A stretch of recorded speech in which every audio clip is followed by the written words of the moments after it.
coming up on the Ramble today. First summer signing close.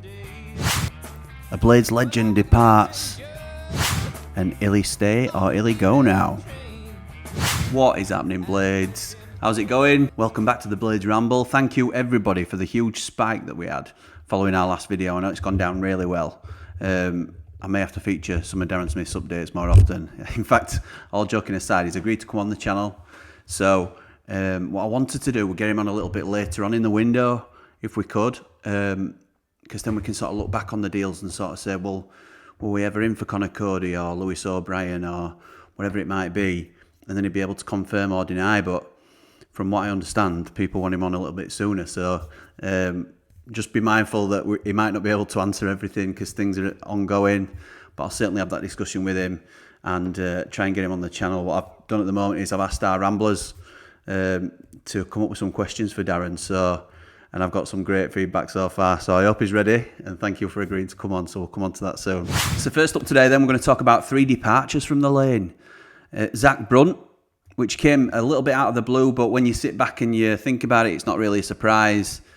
He's not really made the progress that we'd have liked him to. I think that's partly the club's fault as well. We sent him to the National League rather than the EFL. And naturally, you're going to stunt their progression a little bit playing at such a low level. For me, anyway, that's just my opinion. But he's signed for Barnet for an undisclosed fee. So he'll be playing conference football again. I'd have thought he'd gone a little bit higher personally, but the pathway at United is certainly blocked, particularly with getting promoted. That's the one of the very few negatives for these youth players of being at a club that's just been promoted into the Premier League. We are going to have to up the level of quality in the starting 11 and the first team squad, which sort of closes the door on a few of them. So along with George Broadbent, who's gone to Donny, and Theo Williams to Fleetwood, Zach Brunt has now also left. So thank you for your time with the Blades, Zach, and all the best, pal. The second one to talk about, a true Blades legend has left the club after 15 years of service. He put in his farewell message, Jake Eastwood has left the club, but you can understand it. He's signed for Grimsby. I am so harsh on Jake Eastwood, and there's no need for me to be. It's completely out of order, and it's not in line with what I genuinely think. I do think he's been very fortunate to remain at the club, and I just did not get why he was still here. It was, for me, if you've no chance of ever breaking into the first team, there's no point in retaining the services. So while I have given him a bit of a hard time, and I apologise for that because it's slightly out of order, I wish him the best at Grimsby, but for somebody who didn't perform very well for Rochdale at League 2 level, and he's now got a chance to go in, hopefully, and be number 1 in the league for a club, then hopefully he does well and gets his career back on track. But at 26, he were never going to break in. So obviously, Blades legend said slightly tongue-in-cheek, but he was 5th choice keeper for us. We've got to, I'm amazed he's lasted this long, and fair play to him, because it's a gig I'd take if I could get it and all. So best of luck to Jake in your move to Grimsby. And the real Blades legend that obviously I was alluding to, Enda Stevens, who we knew had been released from the club, obviously. He's now been the first of those released players to find his feet at a new club. He's gone to Stoke City on a 1-year deal. I think they've been cheeky, they could have given him 2, but it's a good deal for Enda. It's a good deal for Stoke. I think he can still perform at championship level. If they have any aspirations of getting into playoffs, he's a really solid addition for them. So wishing Enda all the very best. Always welcome back at United. Another one who should never have to put his hand in his pocket when he's seen around a United pub. The skipper, the main man, Billy Sharp, is in talks with Rotherham, so watch this space. He may well be the next one to move. We'll let you know as and when that happens as well. I'm not so sure about this, if I'm honest. Only because I don't think they'll get him much service. As we know, with the right service, Billy's an absolute goal machine. And I just thought maybe dropping, we're rumoured to be going to Bradford at one point. He'd have absolutely ripped up that league. Imagine if he went to Notts County and joined Didsey. That's no point even kicking off season because they're up. But if he went to like a League One, like a Barnsley or somebody like that who's going to be towards top end, getting a lot of chances every game, for me that makes more sense for him, particularly at League One level now. I thought he struggled a little bit in Championship last season, but yeah, all the best. To be fair, he's an upgrade for whatever Rotherham have got. I'm confident of that. And it'd be a good signing for them. But whether Billy would be quite happy there, I'm not entirely sure. Let me know what you think. I might be doing him a disservice, but those are my thoughts on Billy. So we touched on it in a previous ramble because it was reported by the Bladesman that 14 new scholars have signed for Sheffield United. So we're now that we're out of this embargo, we're now able to sort of start replenishing our youth ranks and things like that, get deals done.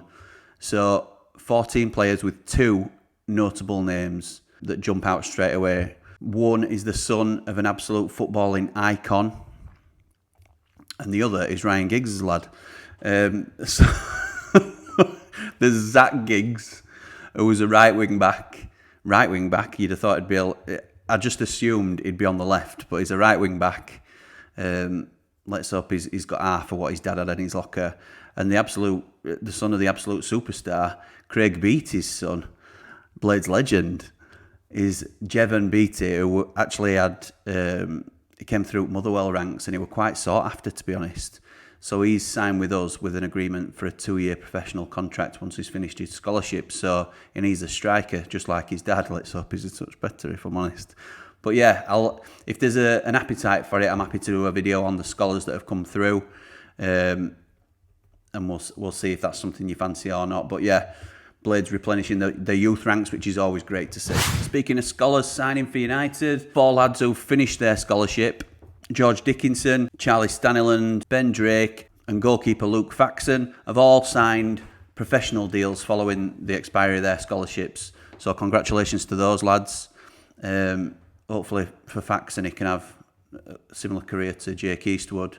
That's something to look up to, and hopefully one day in the future. I don't want to set his sights too high, but all the best, lads. Sheffield United women's team are turning full-time. This is fantastic news in terms of how far that game has come. I'm not going to pretend to be a huge avid follower of the women's game, but I've got 2 young girls. One of my daughters is really interested in football, playing football, not particularly watching yet, but I'm trying to get her there. And it's really important to me that as a channel we are inclusive and it's open to everybody. Fun fact, YouTube breaks down your analytics and it lets you know what your audience is like. And I love everybody that subscribes, watches, anything, spreading the word and helping us grow. And we are definitely the fastest growing Sheffield United YouTube channel around. And that makes me so proud. But my audience, according to YouTube, is 99% male, and the majority of those are over 50, which is great. Traditionally, that will be the core of the Sheffield United fan base, I would assume.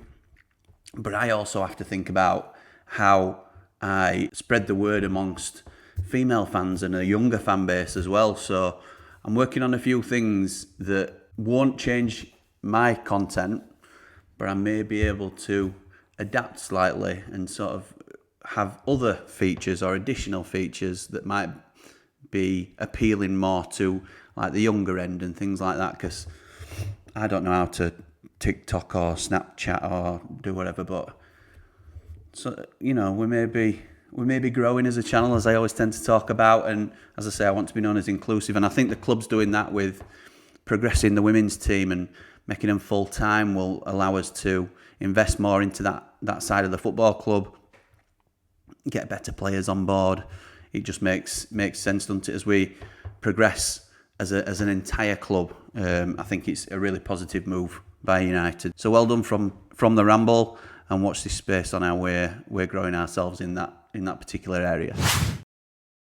Mark Hudson has joined the coaching staff. So it's widely known that Hecky has been after a defensive coach for some time. We've got Matt Duke that works with the keepers. We've got Super Jackie Lester that works with the strikers, who they rave about in terms of how he's helped them come on. And McBurney in particular has been a huge proponent of how Jack Lester's improved him. And Illiman has also spoken about some of the things that Jack's worked on with him to improve his game. So it comes with a huge recommendation from our top man. Macca, Stuart McCall, we all know, was one of the most underrated midfielders that's ever played for United, and he works closely with the midfielders. We saw how James McAtee came on last year after individual training and specialised improvement plans, and that's just one example.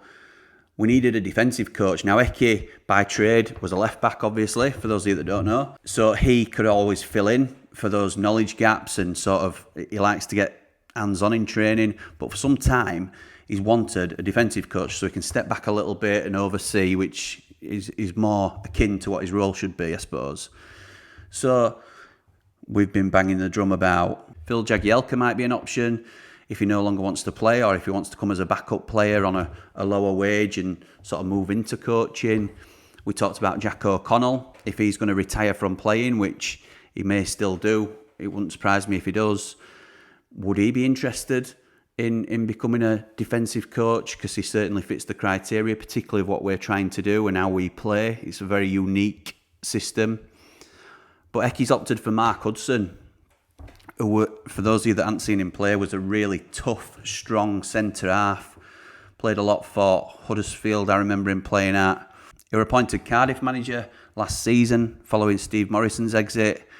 He didn't have the best of times, it's fair to say, but that Cardiff side were really poor, really poor. He came in September, so window were closed, couldn't get anybody in. Callum Robinson got injured, and he was their main man. They had no strikers for ages. They dropped on with Sorry Cabba coming in, second half of the season. If he hadn't come in, they'd have gone down, no doubt about it. But obviously, Hudson was sacked before that so played itself out. So he didn't have the best of times. I think he only managed for 18 games, but really well thought of as a coach. And I think it's quite a shrewd move by United. So every one of our outfield coaches, Leicester, McCall, and now Hudson, have all been managers at some stage, which Eki himself has commented on, saying it's good for him because they know what pressures he's got on him when he's making decisions. He can bounce ideas off them because they've been in the dugout themselves. So I think it's quite a shrewd move, and fair play, they've done it again. They've pulled one out, haven't they? So all the best to Mark Hudson. Welcome aboard, pal. Squad are now back for pre-season training. Most of them are coming. It's sort of a staggered return. So on day one, there were only a few of them in. Non-internationals were in there. Day two, there's a few more in. There's still some to come back. But obviously, we've got pictures on Twitter and Instagram of what we're happening. A little bit of a concern for me initially. And I need to have a word with myself because I know things are happening behind the scenes, which we've talked about on previous Ramble. But it didn't sit right with me that Max Lowe got the number 3 shirt. He can't be our starting left wing back, and he won't be. And I know that in my head. I know that we're in for a left wing back. I know we're in for a left centre back. So if Reece is fit enough, he'll go to left wing back if that's the way we choose to do it. And I just couldn't check it. I didn't like the ML3 sort of way of thinking, but he won't start for us. So that's where I'm hanging my hat on. The other thing that made me laugh was, so we're getting pictures of everybody in training. The only one we got of Illiman was it hid the number on his shirt, so it's like a side shot. I'll put it up there. You can't see what number he's got because it's rumoured obviously that he's going to take the 10. So that I thought that were interesting. Look at his Barnet as well, by the way. You can tell he's on such a low wage with United. He needs that sorting out. He's a superstar. He's going to be in Premier League. Come on, Illy, sign a new contract. We'll give you shed loads of money. Go get that Barnet sorted out, and everybody's happy. Sorted it. That's the deal. Done. So after a bit of back and forth, Jackie Longthrow has finally signed his new deal. He's got a 2-year contract. We wanted to give him 1, but it looks like he's got his way. And I think people will be generally happy with this. I am, if he's a backup, and I think he will be. He's good for the team. I don't know if he's had to threaten somebody or tackle somebody or beat somebody up to get the deal. I can't confirm or deny those rumours because he is one tough lad. And I think he adds to the mentality of the squad. He has got a mistake in him, and I wouldn't trust him at Premier League level, if I'm honest. I'd feel if he were to be at left centre-half at any stage this season, I'd be nervous, particularly against the better teams who know how to get at him. But having said that, is a for me is a step up from the Fleck and Aussie re-signing. He's certainly closer to the first team than both of those. He may well end up starting the season if we don't get this left centre back in that we're rumoured to be getting, and obviously if Reece isn't back in time. He's quoted as saying how happy he is with re-signing. He said, "I'm really happy to be staying at the Lane, La. I love playing for Sheffield United. I'm going to go smash Erling Haaland. Here, lad, get your head on this. Whack." That was terrible. Sorry, I'll just do it to make myself laugh sometimes. Get up, get your head on that. Calm down, calm down. Hey, do you want to fight or something? Speaking of Reece Norrington-Davies, just an interesting anecdote from Darren Smith, which I'm going to start renaming. I'm going to have a whole section dedicated to Darren, because these are obviously well-founded, sort of confirmed rumours that come from Darren. He sort of puts us right on what he can do. This is right, this isn't particularly right. Apparently, before Reece got injured, which were obviously really sad for him before World Cup, there were loads of teams watching him. So it were unlikely, or I think he said we'd struggle to keep him if he'd have stayed fit, which, so a bit of a blessing in disguise for the club, even though it were a huge blow for him personally. And now we're in Premier League, it doesn't look like it's going to be as much of an issue to keep hold of him. So fingers crossed we can get Reece tied down, because as I've said before, I think he is the future in that position. Now let's jump into some ramble rumours.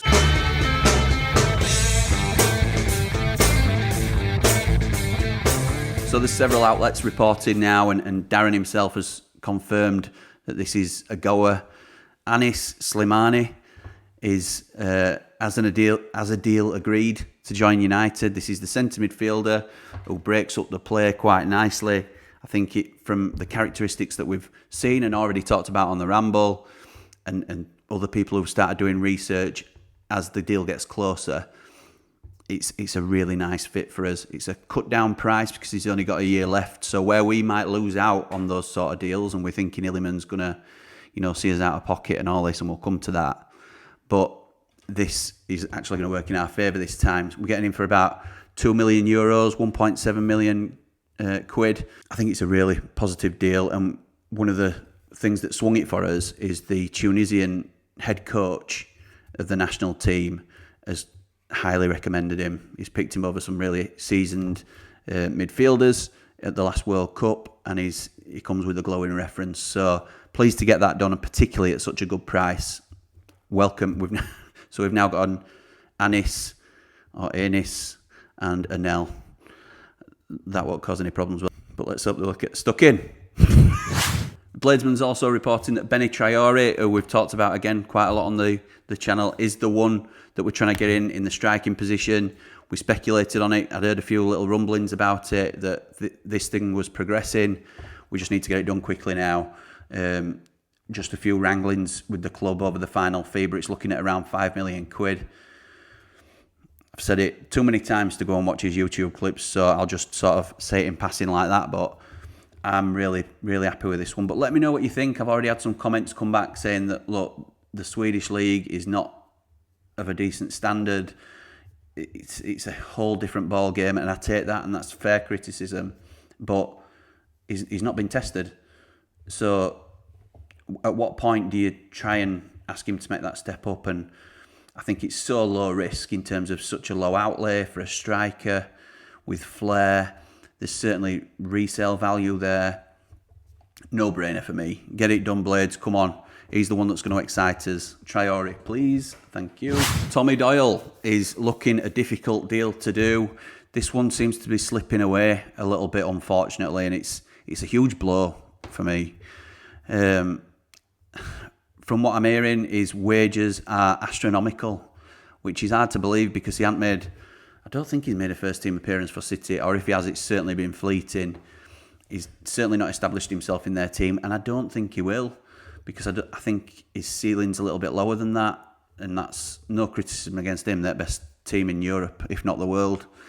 So it's a shame for us because he wants to come. All three parties want the deal to be done. It's just finances look like they're going to scupper it for us. City don't do loan to buys. They want the money up front, so they'll want a sale with a high buyback, which is fine for us. We can do the sale. The fee that they want is doable. I know what the fee is, and it is doable, and it's not unreasonable at all, but the wages are a huge stumbling block for us. So it don't look like Tommy's coming, but there are other irons in the fire, and I think we've just got to trust Hecky on this one, because from what I'm told, there's some really promising alternatives. So don't, just because Tommy might not happen, and it might still happen, let's hope it does, but just because it might not happen doesn't mean, oh no, well that's it, Tommy's not coming, so we're done for. We're not. There's lots of good things happening. As Darren's spoken about, we want those 4 new signings. Slimani's going to be the first. Hopefully Traore will be the second. Then there's a left wing back and a left centre half to come. He's stating we want them all done before Portugal, and that will then leave 2 domestic loan slots as well. Because all these lads, as we talked about on the last ramble, are from foreign shores. So we've got a potential 6 players to come in, which will take our squad numbers up to 25, 26. It's healthy, it's good, and I think if these deals come off, I think we're looking all right.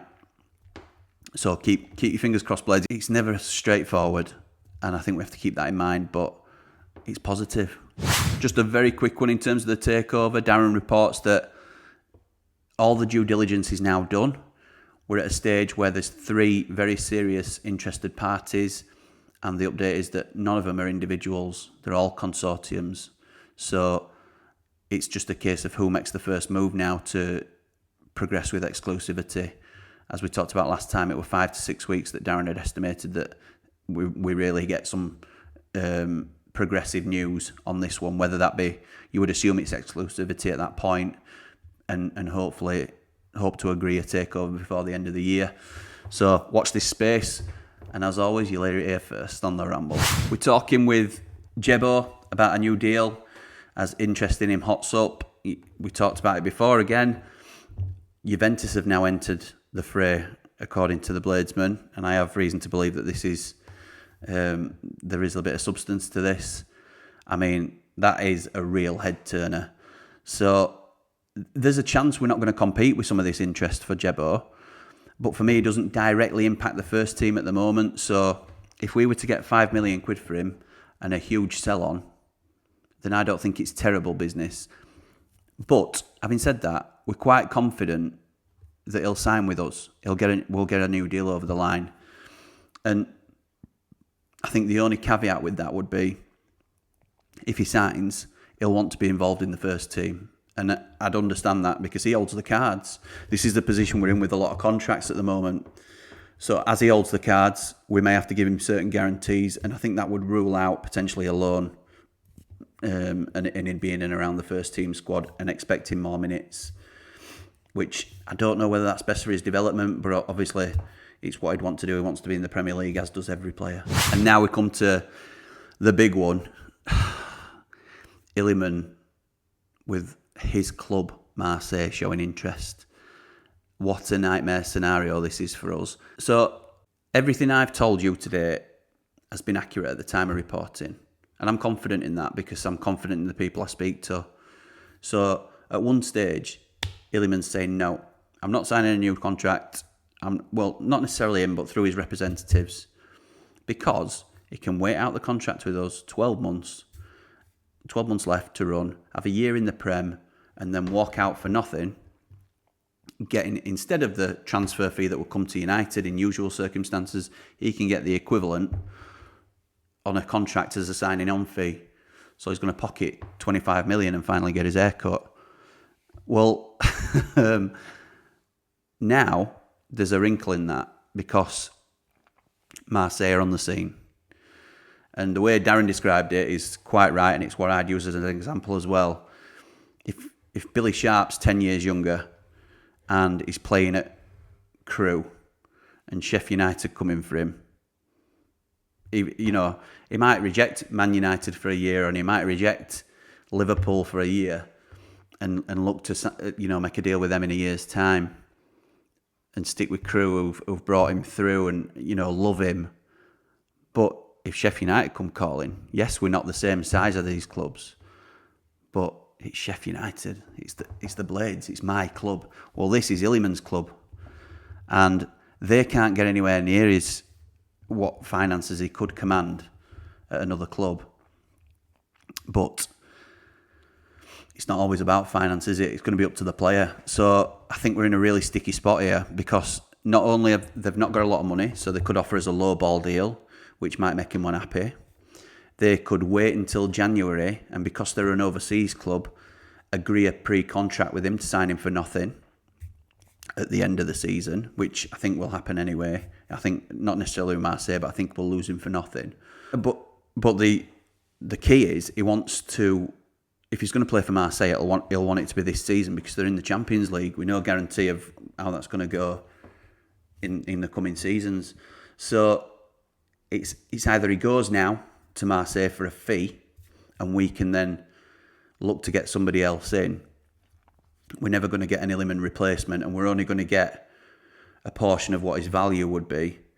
But it does give us the chance to rejig and reset, and there's less anxiety over the need to stay up, because then, if we lose Illiman for nothing, all this sort of thing, we can sort of build sensibly, and there are alternatives lined up if he does go. Apparently we do that with all the players, so if Sander ends up going, we've got a replacement lined up. They might always not always be like for like, but there's somebody ready to come in. So my question is, do we sell him now and reset the club financially, or do we go into the season with undoubtedly our best player, which I know immediately makes a lot of people say yes, do it, but also think about the doubt and the uncertainty and the necessity to stay up just due to finances. If he were to stay, there's so much more pressure with us to stay up with Illiman in the team.